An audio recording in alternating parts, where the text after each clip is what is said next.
கண் திருஷ்டி விலகணுமா? கண் திருஷ்டினா என்னங்க? கண் திருஷ்டி அப்படிங்கிறது, என்னப்பா இவங்க என்னப்பா இப்படி இருக்காங்க? இவங்க என்னப்பா இவ்வளவு சொத்து பத்தோட, இவ்வளவு வசதியோட, இவ்வளவு வருமானத்தோட, இவ்வளவு அழகோட, இவ்வளவு ஒற்றுமையோட, இவ்வளவு அன்பா, பந்தபாசமா இப்படி இருக்காங்களேப்பா அப்படின்னு பிரமிச்சு நாம பார்க்குறோம்ல. நாம அவங்க மேல அந்த சொல்ல வைக்கிறோம்ல. அது ஒரு திருஷ்டியா விழுகும்.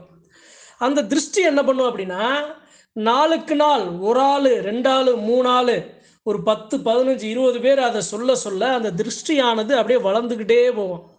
அந்த திருஷ்டி, அந்த கண் திருஷ்டி என்ன பண்ணும் அப்படின்னா, நோய் நொடிய குடுத்து ஒடிக்கும். எத பெருசா நல்லா அழகா வச்சு, இவங்க நல்லா வருமானம் வருது இந்த தொழில்ல, ஒரு நாளைக்கு இவ்வளவு சம்பாதிக்கிறாங்க, ஆஹா, ஓஹோன்னு அந்த வாய் சொல்லுதோ, அந்த சொல்லானது நச்சு சொல், நச்சு வாய் சொல்லும்பாங்க.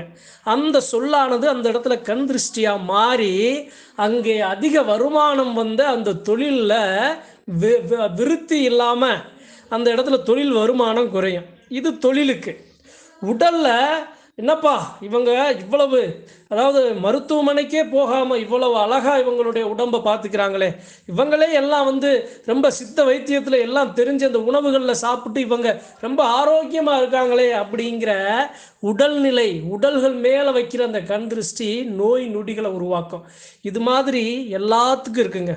தொழிலுக்கு இருக்குது, கல்விக்கு இருக்குது, வீட்டுக்கு இருக்குது, மனுஷனுக்குள்ள ஒற்றுமை இருக்குது. இங்கே பாரு எவ்வளோ ஒற்றுமையாக இருக்காங்க அண்ணன் தம்பி, இந்த ஒற்றுமை நமக்குள்ளே இல்லையே அப்படிங்கிற ஒற்றுமையில் இருக்கும், அந்த பந்த பாசத்தில் இருக்கும். சரிங்க, இந்த படத்தில் நீங்கள் பார்க்குறீங்கல்ல, நிலையில் ஒரு 5 மிளகா தொங்குது. இது ஏன் அந்த நிலையில் 5 மிளகா தொங்குது? அந்த 5 மிளகாவானது கண் திருஷ்டியை எரிக்கிற, அதாவது கண் திருஷ்டி என்ன பண்ணும் அப்படின்னா, கண் திருஷ்டியை அந்த இடத்த விட்டு, வீட்டை விட்டு வெளியே ஏற்ற முடியாது. கண் திருஷ்டியை பொறுத்தளவு அது அதை எடுத்து அதை எரிக்கணும். அப்போ தான் அந்த திருஷ்டியானது, இல்லைன்னா வேறு பக்கம், இந்த பக்கம் இருந்து வேறு பக்கம் போய் மாறி நின்றுக்கிறோம் அந்த வளர்ந்த அந்த சக்தியானது. அப்போ அதை எரிக்கணும். அதை எரிக்கிறதுக்கு இந்த மிளகாய், அது இந்த மிளகாயில் இருக்க அந்த காரமானது அந்த கண் திருஷ்டியில் இருக்கும் அந்த அதீத அந்த சக்தியை எல்லாத்தையும் வளங்களை அதாவது கொஞ்சம் கொஞ்சமாக பிடுங்கிக்கிட்டு இருக்கும். அந்த கண் திருஷ்டியை, அந்த மிளகாயில் இருக்க அந்த காரத்தன்மை அந்த இடத்துல நெருப்போட நெருப்பாக எரித்து அதனுடைய உருவம் இல்லாமல் அழிச்சிடும். அதனால தான் கண் திருஷ்டி நிறையா இருந்துச்சுன்னா என்ன பண்ணுவாங்க, கையில் கொஞ்சம் உப்பு எடுப்பாங்க, 7 மிளகாவத்தை எடுப்பாங்க, ஒரு எலுமிச்சம்பழம் வச்சு வீட்டில் இருக்க மக்களையும் சுற்றுவாங்க, வீட்டையும் சுற்றுவாங்க, தொழில் செய்கிற இடத்தையும் சுற்றுவாங்க. அதை சுற்றிட்டு வெளியே நெருப்பு எரிய விட்டு அந்த நெருப்பில் அதை போட்ட உடனே அதில் இருக்க அந்த காரம் இருக்குல்ல, அந்த காரத்தில் தெரிஞ்சிடும். அதாவது 10 மிளகா 11 மிளகா கூட வச்சு போட்டாலும் அந்த நெருப்பில் போடும்போது அந்த காரத்தன்மை நாம் உணர்வோம். அந்த காரத்தன்மையே இருக்காது. அந்த காரத்தன்மையை நம்ம நுகர முடியாமல் இருந்துச்சு அப்படின்னா கண் திருஷ்டி அதிகமாக இருக்குது அப்படிங்கிறது தெரிய வரும். இதெல்லாம் முன்னோர்கள் செஞ்சது. ஒரு சில மூட நம்பிக்கையாக கூட அது இருக்கும் அப்படின்னு ஒரு சில பேர் நினைச்சாலும் அதுலேயும் உண்மைத்தன்மை இருக்கிறதுனால அன்பர்களுக்கு இதை பகிர்ந்து கொள்ள ஆசைப்படுறேன். சரிங்க, இந்த நிலையில் 5 மிளகா தொங்குது. ஏன், எதுக்கு அதை சுற்றி நெருப்பில் விடாமல் இவங்க எதற்கு தொங்க விட்டுக்கிட்டு இருக்காங்க? ஏன் நிலையில் தொங்க விடுறாங்க? இப்படி நிலையில் தொங்க விடலாமா அப்படின்னு உங்களுக்கு ஒரு கேள்வி இருக்கும். அதுக்கு முன்னாடி ஒரு சின்ன நிகழ்வு என்ன அப்படின்னா, ஒரு அம்மா ஒரு விசேஷம், அந்த விசேஷத்தில் சீர் கொண்டு போகிறாங்க. சீர் கொண்டு போகும்போது துணி, நகை, பல வகைகள், பொருள் வகைகள், பாத்திர வகைகள், அதே சமயம் ஒரு சில வாகனம், நிறையா சீர் எக்கச்சக்கமாக போகுது. அப்போ என்ன ஆகுது, அந்த கடைசியாக வர்ற ஒரு அம்மா நல்லா ஒரு பை நிறையா மிளகாவத்தில் வச்சுக்கிட்டு அந்த அம்மா என்ன பண்ணுது, முன்னாடி சீர் போகும்போது பின்னாடி ஒவ்வொரு மிளகாவத்தலாக பின்னாடி அப்படியே போட்டுக்கிட்டே வருது. ஏன் அந்த அம்மா மிளகாவத்தில் போட்டுக்கிட்டே வருது? கை தவறி போடணும்னு இல்லை, நம்ம பிள்ளைக்கு நாம் அழகா ஊர்மைக்க இதை நாம் செய்கிறோமே, இதனால ஊரு கண்ணு பற்றோம், அது நம்ம பிள்ளைய பாதிச்சிரும், நம்ம பிள்ளையோட வளங்களை கெடுத்துரும் அப்படின்னு அந்த அம்மா என்ன பண்ணுது, ரோட்டு நெட்டுக்கு அந்த மிளகாவத்தில் போட்டுக்கிட்டே அந்த விசேஷ வீடு வரைக்கும் போகுது. ஏன், எதுக்கு?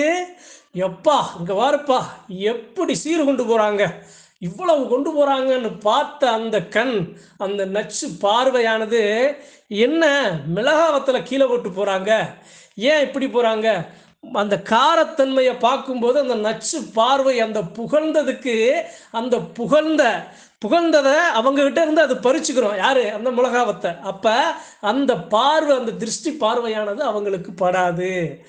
அதனால அவங்க அதை செய்கிறாங்க. சரிங்க. இந்த இடத்துல நிலையை கட்டுறதுக்கு காரணம் என்ன தெரியுங்களா? இப்போ நான் ஒரு வீட்டுக்குள்ளே போகிறேன். வீட்டுக்குள்ளே போன உடனே முதல்ல அந்த மிளகா இருக்கும். என்ன அந்த இடத்துல மிளகா இருக்குது அப்படின்னு ஒன்று மனசில் விழுகும். இன்னொன்று, அந்த மிளகாயை நான் பார்த்த உடனே அதில் இருக்கிற காரத்தன்மை, நான் இந்த வீட்டில் எதை சொல்லி எப்படியே நான் இப்படி அவங்கள பெருமூச்சு விட்டு நான் பார்த்தாலும், அப்படியே மனசுக்குள்ளே ஒரு பொறுமுனாலும், அது எதையுமே அந்த அந்த மிளகாயானது, அந்த நிலையில் தொங்குகிற மிளகாயானது, நான் போகும்போதும் வரும்போதும் என்கிட்ட இருக்கிற அந்த ஒரு ஓமலைப்பு, அதே சமயம் அந்த கண் திருஷ்டி படாமல் அந்த வீட்டை பாதுகாத்துக்கிறோம். அதனால் அந்த அம்மா அந்த வீட்டில் கட்டியிருக்காங்க. சரிங்க, இதை வீட்டில் கட்டலாமா? இதுக்கு முன்னாடி நான் ஒரு பதிவு போட்டிருப்பேன். குலசாமி வீட்டில் இருக்கணும், வீட்டுக்கு வரணும் அப்படின்னா 2 காசு காணிக்க வச்சு, குழந்தையோ வீட்டில் இருக்கிறவங்களோ குலதெய்வத்தை பேரை நாவலை உச்சரித்து, அது ஒரு மஞ்சள் துணியில் ஒரு எலுமிச்சங்கனி வச்சு, அங்கே இருக்கும் அந்த வீட்டு தலைவன் அதை கட்டணும்னு நான் சொல்லியிருப்பேன். அதே மாதிரி தான், அதை இடப்பக்கம் கட்டுனீங்கன்னா இதை வலப்பக்கம் கட்டலாம். இது எப்போ கட்டணும் அப்படின்னா, உங்களுடைய கூட்டம் அதிகமாக அவங்க வீட்டுக்கு வருது, ஏதாவது ஒரு விசேஷம், வெளியாட்கள் சொந்த பந்தங்கள் எல்லாரும் வர்றாங்க அப்படின்னா, அழகாக அந்த இடத்துல இது போன்ற அந்த 5 மிளகாய் கட்டலாம். அவங்க வந்துட்டு போனதுக்கப்புறம் அதை நீங்கள் கழட்டி வச்சிடலாம். எப்போ இல்லை, கழட்டி அதை ஆற்றுல விட்டுறலாம். கழட்டி வீட்டுக்குள்ளே கொண்டு போகக்கூடாது, கழட்டி அதை வெளியே ஆற்றுல தான் விடணும். அப்போ அது எப்பயுமே அந்த அந்த காணிக்கை காசு, எலுமிச்சம்பழம் நிரந்தரமாக இருக்கிற மாதிரி இது இருக்கணும்னு அவசியம் இல்லை. இதை நீங்கள் எப்போ செய்யணும் அப்படின்னா, எப்போதெல்லாம் உங்கள் வீட்டுக்கு இது போன்று நிறைய மக்கள் வர்றாங்க, ஒரு நல்ல ஒரு நிகழ்வு, ஒரு விசேஷத்துக்கு வர்றாங்க, அப்போ உங்கள் வீட்டுக்குள்ளே இருக்கிற அந்த வளங்களை, அந்த சக்திகளை, அந்த ஒற்றுமைகளை பார்த்து கண்படுவாங்க. அப்படி கண்படும்போது அது கண் திருஷ்டி நம்ம வீட்டில் விழுகாமல் இருக்கணும் அப்படின்னா, நீங்கள் இதை தாராளமாக செய்யலாம். உங்கள் வீட்டில் இருக்கிற உள்ளேருந்து வரும்போது வலது பக்கமோ, வெளியேருந்து உள்ளே போகும்போது இடது பக்கம் இருக்கிற அந்த நிலையில் இதே மாதிரி ஒரு நூலில் வெறும் 5 மிளகா வத்தலை மட்டும் நீங்கள் தொங்க விடலாம். ஒரே நாள் தான் விசேஷம் முடிஞ்சுன்னு அதை எடுத்து ஆற்றுல விடணும். இல்லை அப்படின்னா அதை முச்சந்தியில் போடணும். இதை எதுக்கு அன்பர்கள்ட்ட பகிர்ந்து கொள்ள ஆசைப்பட்றேன் அப்படின்னா, இதெல்லாம் இது போன்ற ஒரு சக்திகள் நமக்கு கண்ணுக்கு தெரியாமல் நம்ம வீட்டை சுற்றி மறைந்து நிற்கிற ஒரு மறைமுக சக்திகள்.